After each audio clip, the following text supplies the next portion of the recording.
one of the first and perhaps most powerful influences on my life goes back to 1992, when I was serving the Commission on Global Governance, which presented its report in 1995 at the 50th anniversary of the United Nations, in the hope that in this aftermath of the Cold War, we would be able to shape a new dispensation, a dispensation of human security, of the security of people and the planet.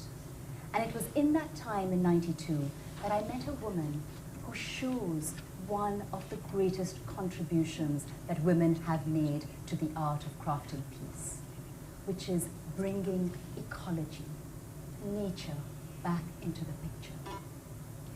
Because as we are destroying countries through war, we are also destroying the very life support system that we work on. And this was Wangari Maathai. Wangari, who won the Nobel Peace Prize, the first person to win the Nobel Peace Prize for her work in ecology, and who had earlier, 20 years before that, won the alternative Nobel Prize. I felt the need to add this to our program. I should have clarified one thing in the beginning, that our beautiful programs were prepared, but in rehearsing with these brilliant students who are not just great musicians, but extremely thoughtful about the subject of peace, they asked me to change the order of the program a little bit in a way that seemed more coherent to them. So you would notice that we've been moving around a bit in the program.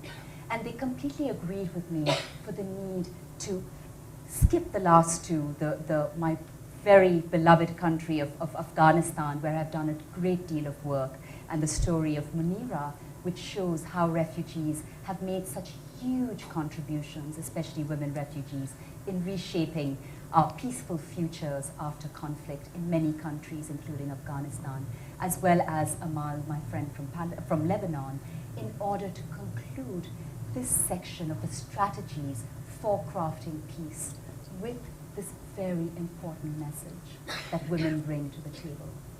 You need to honor us, women, but you need to also honor and regenerate the earth and nature itself. This is Wangari Maathai, who you may know passed away a few years ago, and yet the work goes on.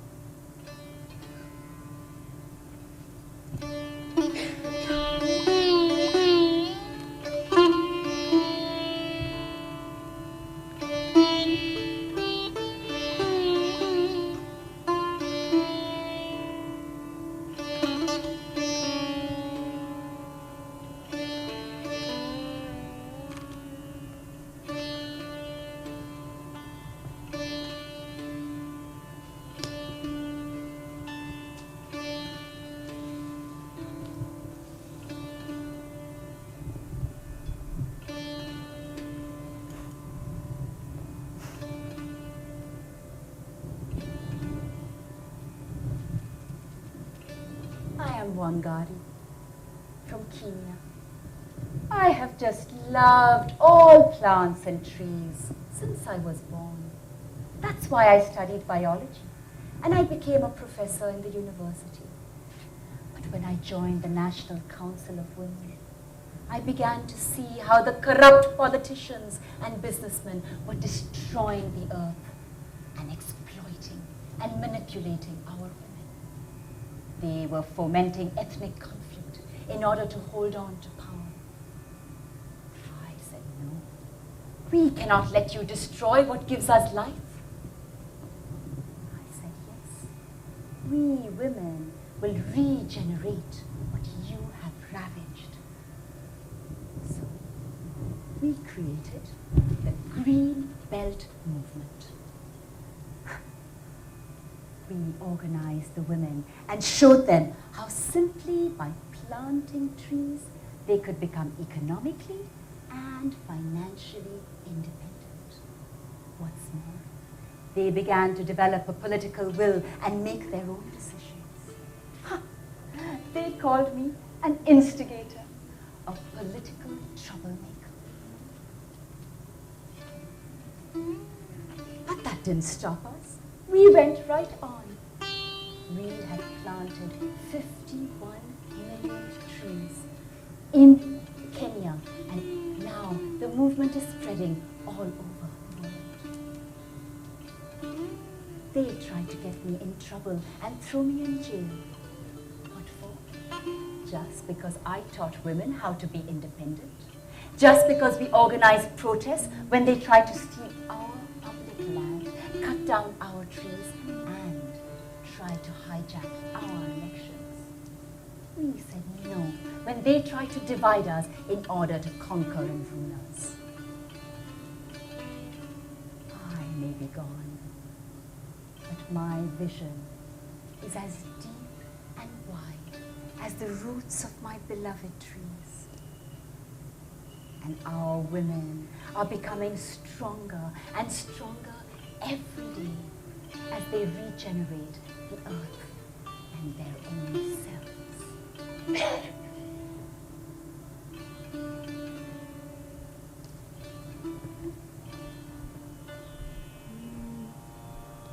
जब जुल्मों सितम के कोहेगारा, जब जुल्मों सितम के कोहेगारा रूई की तरह उड़ जाएंगे, हम महकूमों के पाँव तले ये धरती धड़ धड़ धड़केगी, और अहले हुक्म के सरों पर जब बिजली कड़कड़ कड़केगी, हम देखेंगे। लाजिम है कि हम भी देखेंगे, हम देखेंगे। लाजिम है कि हम भी देखेंगे। Last year, together with Professor Jean Houston of the US, Dr. Scylla Elworthy, thrice nominated for the Nobel Peace Prize, and myself, we co-founded a new women's initiative called Rising Women, Rising World.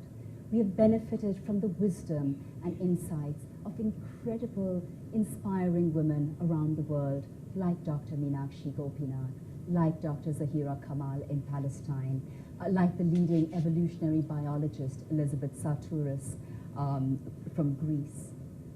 I want to end today's program with just one poem which was inspired by the deep vision that we carry as women move forward to the next stage of crafting peace, where we say we no longer want to simply scratch at the door and be allowed in as observers.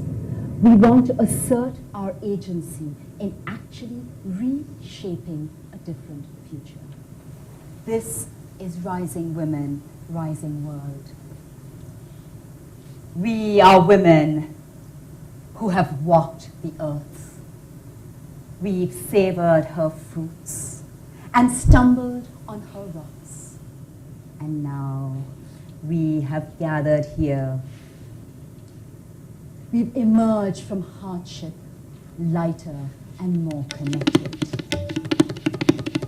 We women of unbreakable iron, resilient as bamboo, fragrant as nenufars, to shape the future in the image of our dreams. Don't tell us we are naive and not pragmatic. Who was it that saved the seeds in times of flood, that we might eat in times of drought? Who was it that midwifed births in snowstorms, sandstorms, in battlefields and camps? Anguish, never a fuss. Our intention steels us. This world we envision stirs in our womb, itches under our feet, and bursts with crystalline clarity from our lips. This is no utopia or fairyland. This This is real. We feel it. We touch it. We see it. We hear it. We want it. As our children's birthright, as the only sensible way forward is to heed the call of spirit, to listen to the wisdom of the ancients, to follow the pulse of the nascent that beats steadily in our veins. We are here to co-create our utopia, a world that works for all. With you, our brothers, fathers, friends, and nothing will stop us. Thank you.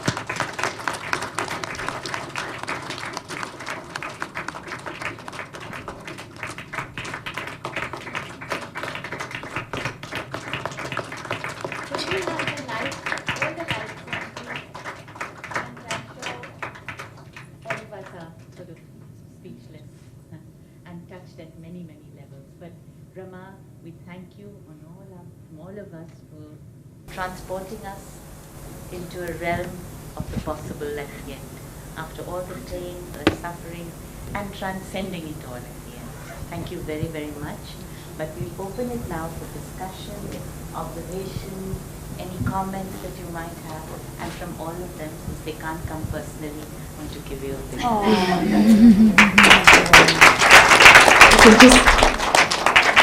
Thank you so much. It was a beautiful first experience, and we are hoping to have many more. Thank you. In this After the question answer, the discussion, someone here wanted to hear from you someday, Kingsley. Yes. A little more. Yes. Let's just ask you to come around, Meenakshi ji, so we can just. Oh. May I ask Rita Manchanda to please come up and steer the discussion? You just take a couple of chairs. Can I just get help to just move maybe Meenakshi ji and Rita ji? You just come here. And I would be thrilled if Swami ji would also contribute his thoughts. I just from there is fine. That's also good.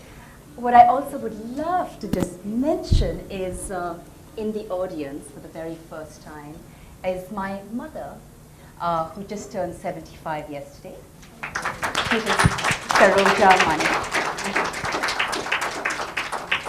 She's never actually seen me perform because this is my virgin performance in India. So I've been performing on many subjects of peace, conflict, governance around the world, but never yet had a chance to do so in India. So I'm particularly grateful to WISCOMP for that. And it was a real gift that my mother accepted to come along and support me. So thank you. Meenakshi ji? No, this is it. We are opening it up for everybody. I know that many of you share my own feeling of being quite overwhelmed emotionally. Frankly, at the moment, the last thing I want to do is engage because I am actually profoundly moved. But I'm sure there are many of you who are able to rise above being emotionally overwhelmed and do have questions, comments to perhaps articulate. We are speechless. Beyond that, is there anything at all? I can share my observation. Yes. I'm Yeah, sure please. she sent one daughter out and she met 10 of them today. Absolutely. We cried with her, we smiled with her, we felt empowered. So beautiful. Absolutely. Actually, Rita, I don't want to come there. I want to say it here. But I can't tell you, almost every day I weep. And I'm actually, these things happen every day in our part of the world. And I thought that you were actually recreating those scenes, which we see almost every day in Kashmir. And that's why I'm really, I can't say anything. You were creating my world for me, which I have actually experienced most of the times. I remembered Shupaiya women, how brutally they were murdered, raped, and then how there was complete denial of the whole thing. I remember women from Kanangoshpura. I remember women from Shupaiya. I remember women in the recent past, in 2010, when 130 boys were brutally killed, and what happened to those mothers, because I went to their homes and I could see what happened to them. A 7-year-old boy who was killed by CRPF and thrown in an alley. He was still having a chewing gum in his mouth when his dead body was found in a sack. So when I went, you can imagine what happened to me when I went there. I remember a girl, Fancy, who was in her kitchen and the bullets hit her there. It is 2010 only. She had not done anything. She was in her kitchen cooking food.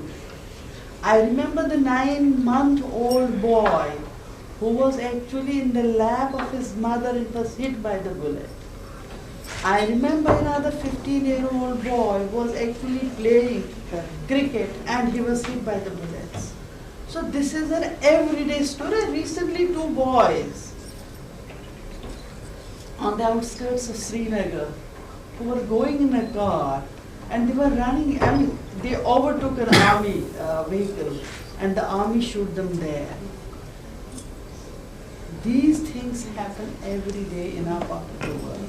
Okay, just before I ask you, Vishnu, but I think, if I am not mistaken, that in the very choice of the stories, the strength of the women come out.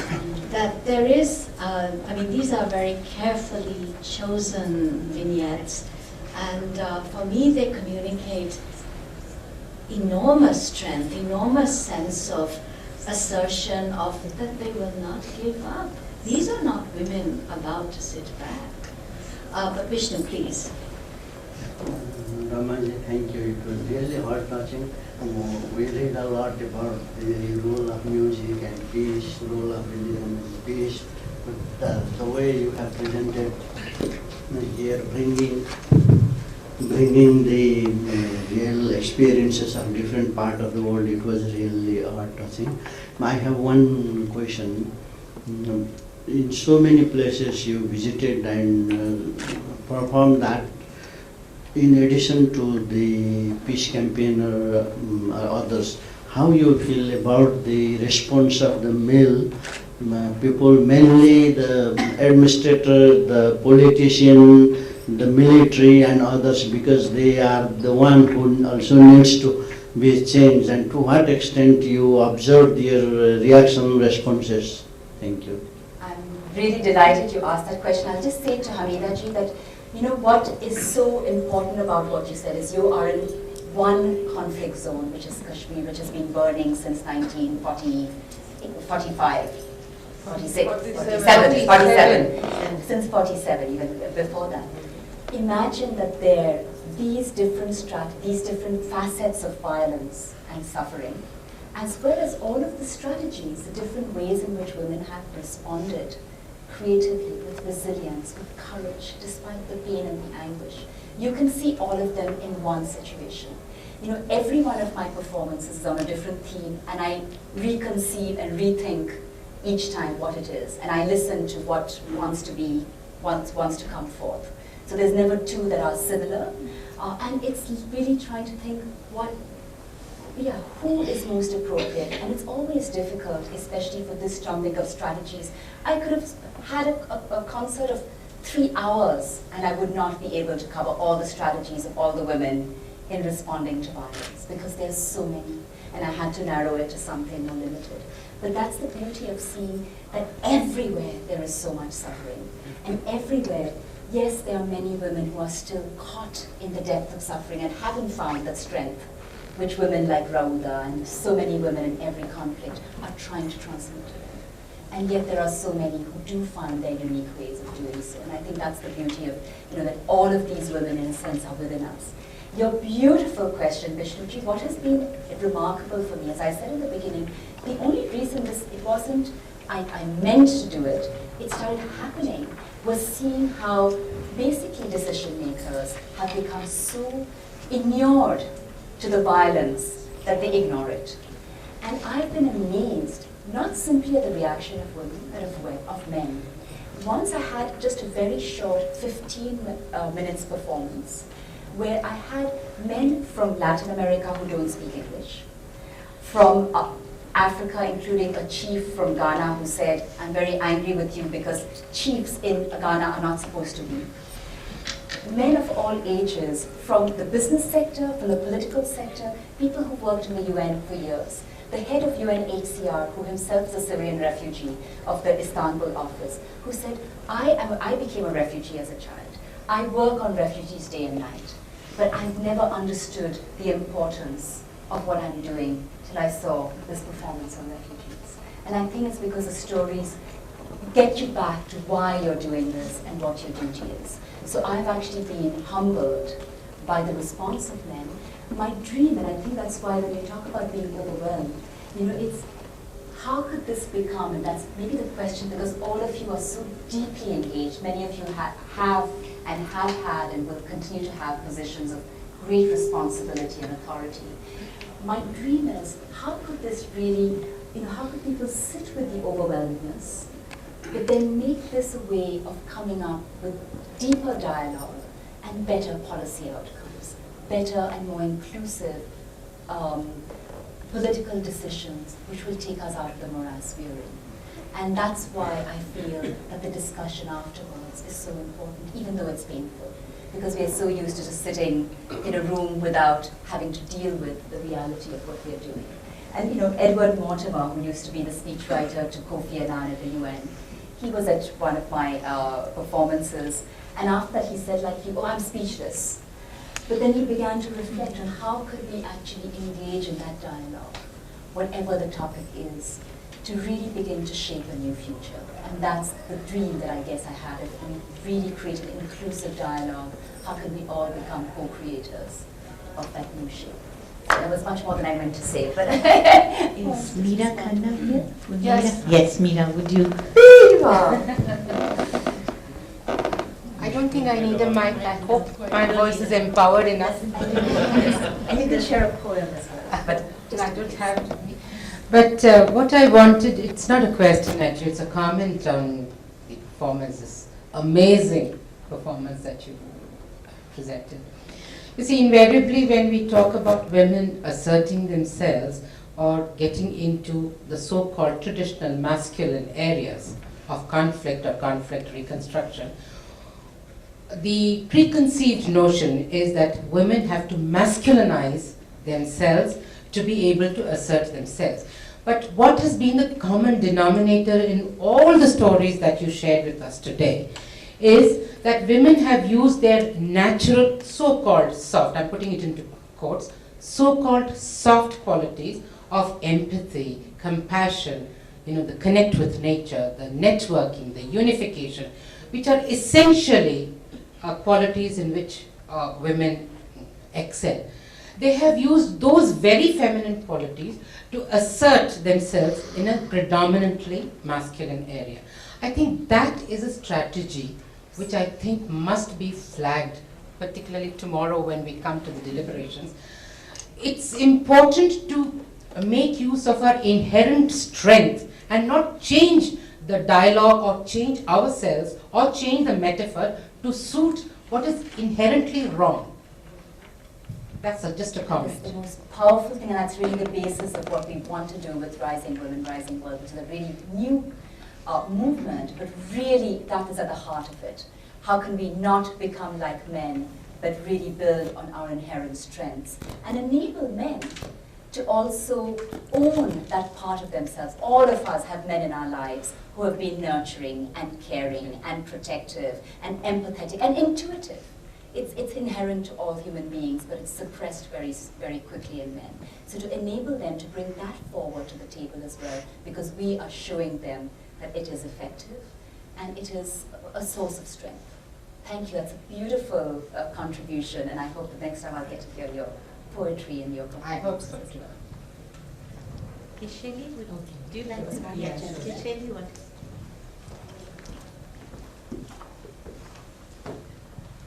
Well, I'm so touched by the performance you did, Rama, and hats off to your mother. Yes, it's it's not everyone who gets the privilege of being so talented, and I see you are one of the women. And I have also realized that when we talk about peacemaking, there are different ways of bringing out a peace message, and through performance, that is also one of the tools we can use. And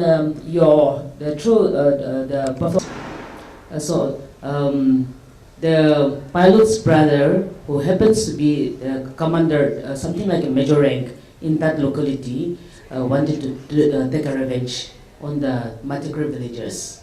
So one day, when most of the men folks were in the village, and some had gone to the field, the Indian security forces, they round up the villagers, and they beheaded all the men folks who were in the village. And the women and the children, they had to run away. And only those few men who were in the field were escaped. Otherwise, the majority of the men were beheaded.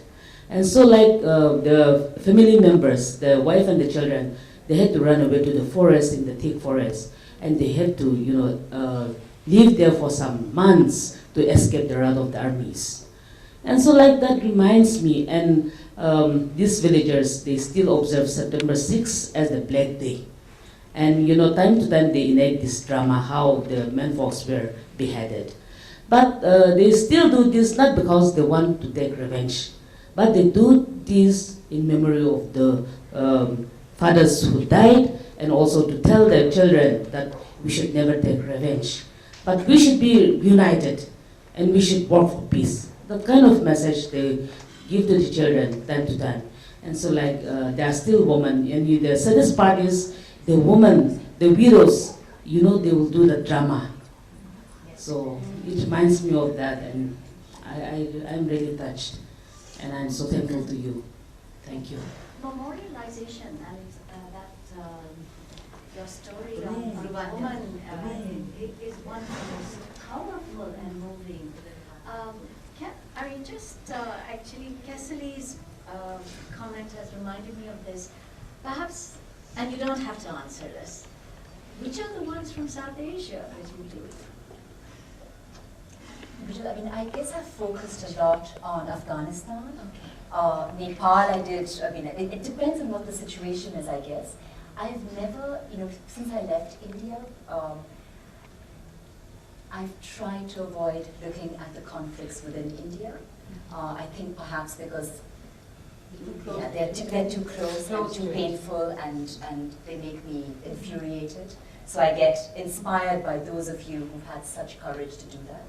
And my hope perhaps was that by learning as much as I could about conflicts elsewhere, I could address those in our region. I've of course been very deeply involved in Sri Lanka, in Afghanistan, in Nepal, which is where I first met you, and your contributions to our work on R2P, which other places in South, but never in India and Pakistan. So yes, so I have a whole range of stories from those places, on all of these issues, on all of these issues. There was a gentleman here. Yes. And also something they gave the hand up. Yes. And I'm hoping you will also.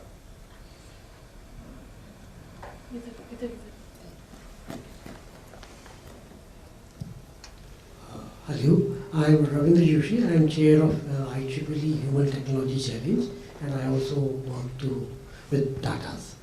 Actually, I was really so much impressed with your, this message given in the form of this acting, that I got, prompted to convey to you that why not you work in some other areas too. Like we have some 570 million people in India which do not have, any access to toilet facilities. It means some 270 million females are going for open defecation, which is a source of insecurity and of health problems. Then we have some 300 million people who are not seen a light bulb. It means some 150 million females are sitting in dark. 150 million out of that, if we see, some 70 million children do not have any access to electricity to study and develop. So your kind of messages can take our country also far. It is just a message to you. Thank you so much. You have your words cut out.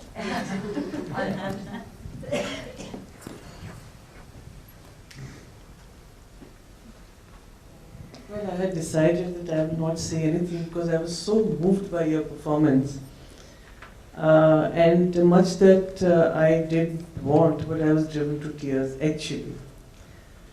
One thing I saw in your performance was that pain and suffering of women in conflict situations is the same all over the world.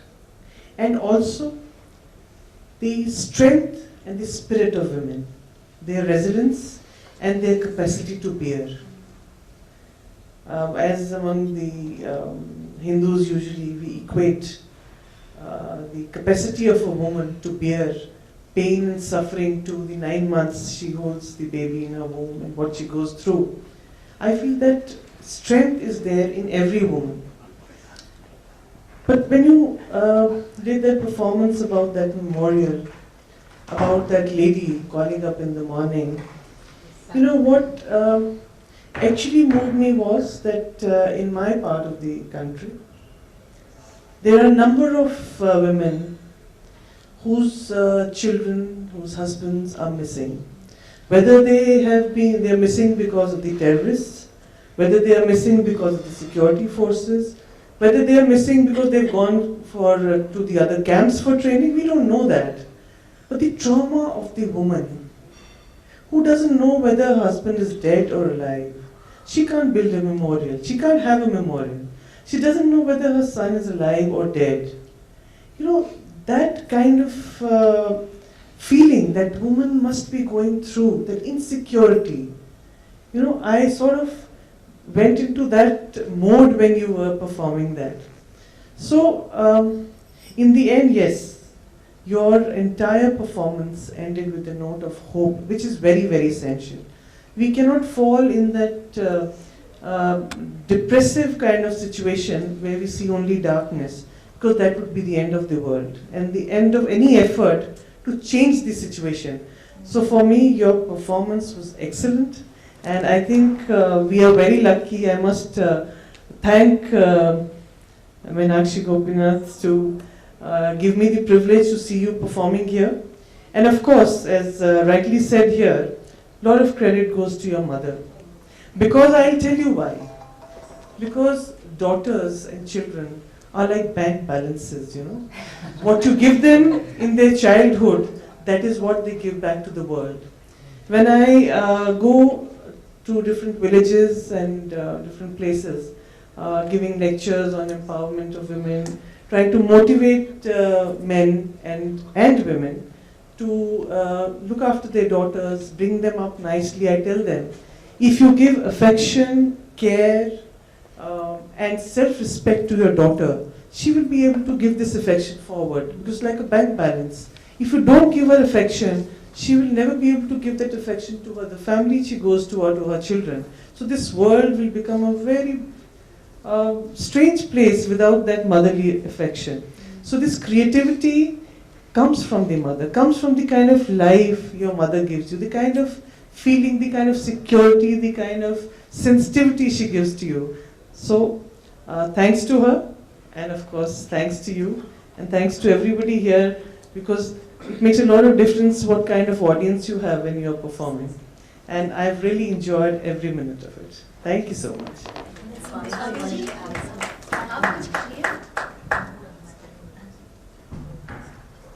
मैं एक तो ये कहना चाहूँगा कि मैं रमा जी को पिछले 11 साल से जानता हूँ। फेज भी मिला था मोरक्को में, वहाँ पर कल्चरल एक फेस्टिवल था, तो वहाँ थोड़ी देर की हमारी मुलाकात थी और उसके बाद हम लोग कई बार मिले। और 11 सालों में इतनी बार मिलने के बावजूद भी मुझे ये नहीं पता था कि आपके अंदर ये टैलेंट है। आज पहली बार मैं आपका ये नया रूप, नया अवतार देख रहा हूँ। बहुत खुशी हो रही है रमा जी, और इसका बहुत बड़ा एक सामाजिक परिवर्तन के लिए उपयोग है। और इसमें बहुत संभावनाएं हैं, बहुत ज़्यादा। मुझे बहुत खुशी हो रही है क्योंकि जितने सवाल अभी हमारे दोस्तों ने, साथियों ने पूछे, ऐसे सवाल मेरे दिमाग में भी आ रहे हैं। तो हालांकि आपने ये पहली बार, हमें आपने बताया कि पहली बार ये कर रही हैं, मैं आपसे ये ज़रूर कहूँगा कि आप इस इलाके में, कम से कम पाकिस्तान, हिंदुस्तान इस इलाके में करें तो हिंदी में बोलती हैं। आप बहुत अच्छा हिंदी बोलती है, तो अंग्रेजी में ही बोलना ज़रूरी नहीं है, ठीक है ना? हिंदी में करेंगे तो ज़्यादा और दिलों को छुएगा। हाँ, हिंदी, उर्दू, जो भी हमारी भाषा। दूसरी बात, आपने पहली परफॉर्मेंस को आपने शब्द इस्तेमाल किया वर्जिन, मुझे ठीक नहीं लगा। नहीं कहना चाहिए, क्योंकि इस तरह के कई अल्फाज, शब्द ऐसे हैं जिनका काफ़ी एक लोडेड वो है। कन्यादान, शादियों में करते हैं कन्यादान, कोई टेबल कुर्सी तो है नहीं वो कि दान कर दिया उसको। इसी तरह से पति मर जाता है तो उसको विधवा कहते हैं। तो विधवा कोई शब्द नहीं है उसको डिस्क्राइब करने, एक औरत है, ठीक है। तो इस तरह से कई शब्द ऐसे हैं, वर्जिन वगैरह। खैर, हमीदा जी ने जो बात पूछी थी और वो मुझसे पहले कह रही थी यहाँ हॉल में आने से पहले, कि क्या हम लोग कुछ ऐसा कर सकते हैं यहाँ के लोगों के लिए, पॉलिसी मेकर्स के लिए, कि वो हमारे कश्मीर के दर्द को समझ सकें।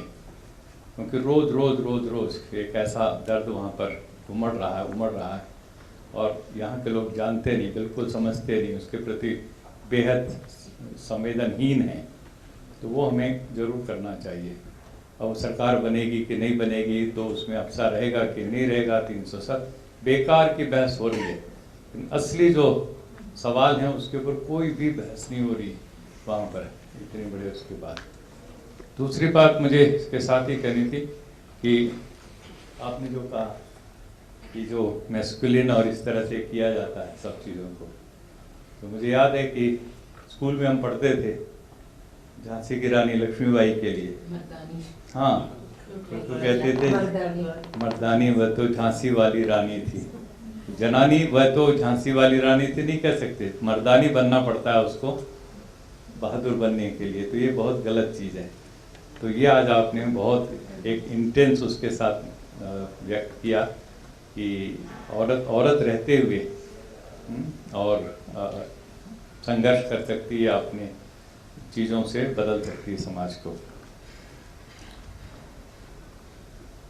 एक चीज़ मुझे आज यहाँ आने से बहुत अच्छा लगा कि आप तो आई थी, तो आप तो एक इंटरनेशनली नोन वो हैं यहाँ, ये जो हमारी एलिसार की बेटियों ने और खास करके अनंता ने जो मैंने तो इसको क्या परमात्मा ने गला दिया है, जैसे आप बदल लेते हैं कि स्कार्फ से हैं जी, बदल जाती हैं आप नूरा से लेके और मामा, तो ये अंजलिका और इशारा और वंगारिका, तो इसी तरीके से ये भी अपने गले से एकदम एक से एक, दूसरा बहुत बहुत इसके अंदर भी कला है। इस तरह की तमाम बेटियां, मुझे बहुत अच्छा लगा। मैं चाहता हूं कि सबसे बड़ा जो दर्द है, सबसे बड़ा जो उसको कहते हैं औरत होने के बावजूद औरत को जन्म लेने के अधिकार से वंचित किया जा रहा है, और सारी दुनिया में शायद आपको कम मिले, इस मुल्क में, इस दिल्ली में, इस साउथ दिल्ली में सबसे ज़्यादा वो घृणित पाप हो रहा है जहाँ बेटी को माँ के पेट में मार डाला जा रहा है। उस दर्द को हम क्यों नहीं महसूस करते, मैं समझ नहीं पा रहा हूँ। ये सब चीज़ें बात की हैं जो आपने बताई, जो जो हो रहा है, ठीक है ना, लेकिन जो पैदा होने से पहले ही उसको इसलिए मार दिया जा रहा है कि वो बेटा ना हो कि बेटी है। इसका क्या उपाय है, मैं समझ नहीं पा रहा हूँ। हम लोग सब लोगों को इस बारे में पागल हो जाना चाहिए कि हम कैसे चुप हैं, कैसे इसको बर्दाश्त। हमारी आंखों के सामने रोज रोज हो रहा है, और 10, 20, 50 नहीं, लाखों लाखों बेटियों को पेट में मार डाला जा रहा है, और कुछ भी नहीं हो रहा। नारेबाजी, शोशेबाजी हो रही है। तो मैं समझता हूँ कि इसके ऊपर हमें बहुत बहुत एक इसके साथ, जिम्मेदारी के साथ हमें कुछ करना चाहिए। शुक्रिया। May I just before we just one thing. Swamiji's observations provoke me to one thing. I have a friend in Jammu. she has written a poem, I don't remember the poem, but one basic thing which is said, she says कि गीता में लिखा है कि जिसका जन्म होता है उसकी मृत्यु अटल है, लेकिन ये कौन सी नई गीता लिखी जा रही है कि जन्म से पहले ही मृत्यु दे दी जाती है? So it's a very beautiful thing. Swami ji का कंसर्न जो था. Just very quickly, I wanted to just ask you,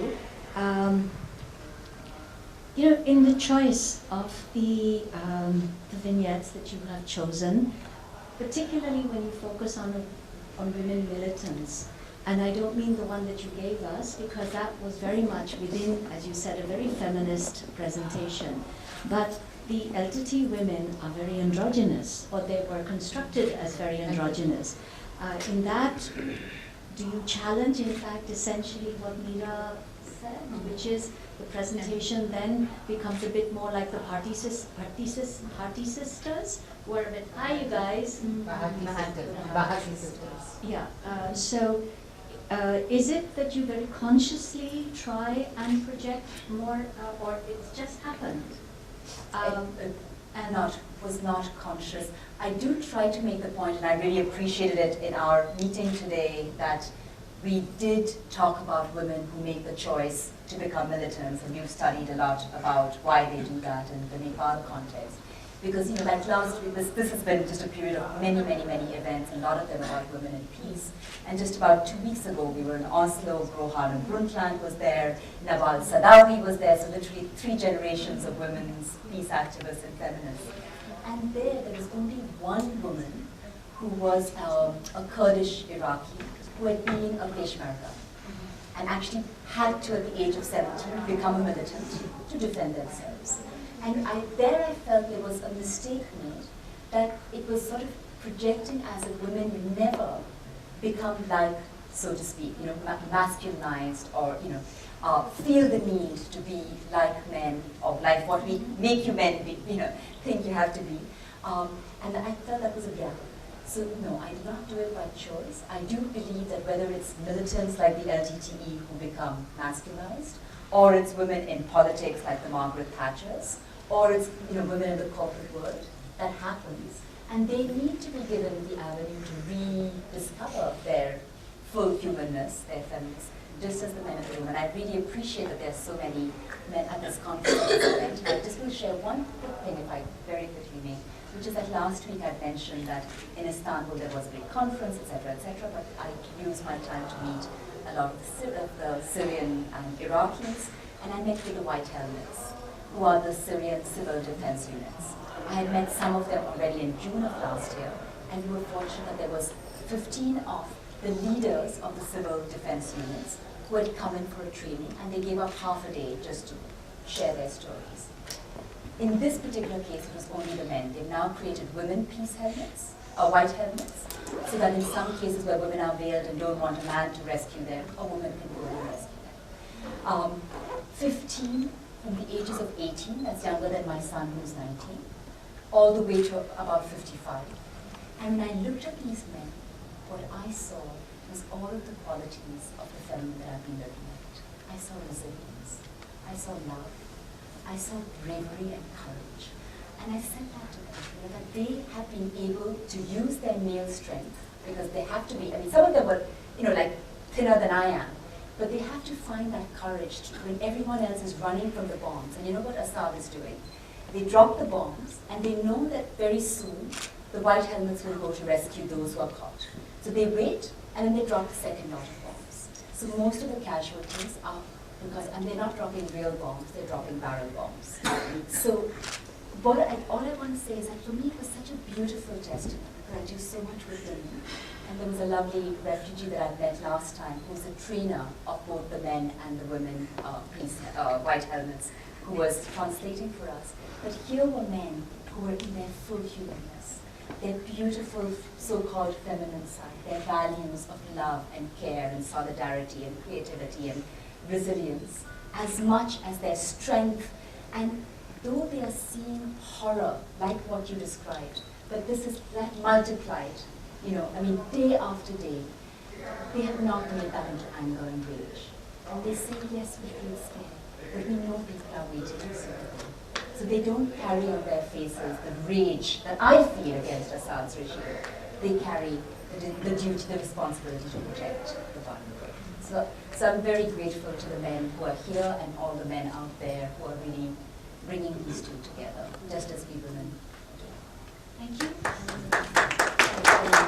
But I think since we're looking at redefining and questioning traditional metaphors of power, we need to end with Faiz, Faiz Ahmed Faiz, and talk about how you will question the conventional notion of power as suppression and arrogance, and jab taj uchhale jayenge, that I think when the crowns shall fall and give way to a better future.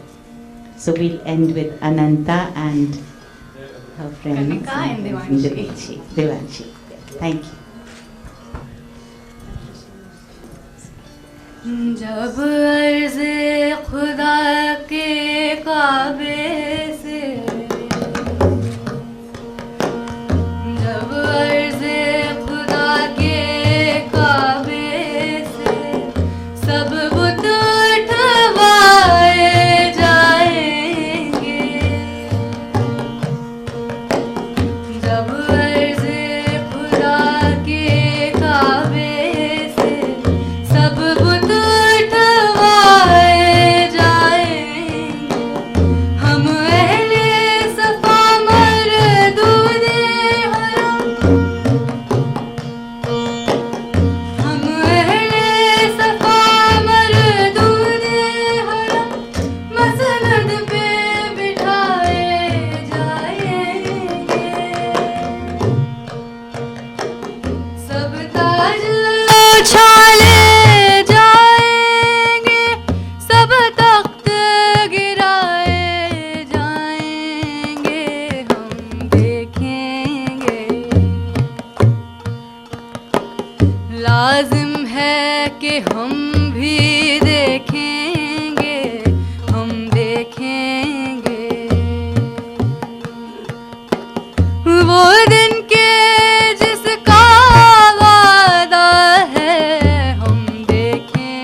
I'd like to thank you all for your extraordinary patience. We were trying to race through the programs. We don't give you, hungry stomachs.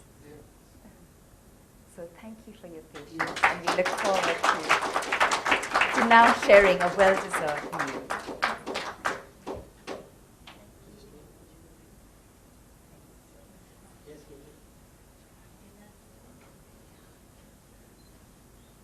I'll make a last request while the photograph is happening, which is that please do leave if you would like your contacts with me. I have a few copies of my newsletter. I would love to stay in touch. All of you are doing such extraordinary work that in whatever way I could support, lend my voice, my soul, my heart, it's all yours. So do give me your contacts and take mine. Thank you.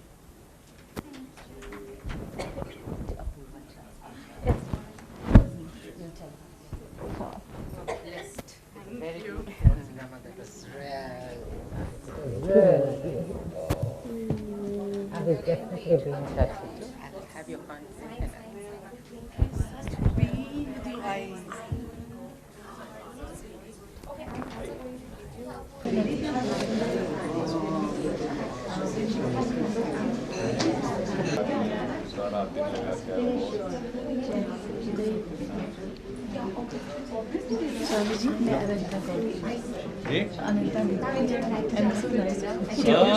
Anita ji mummy अरे वाह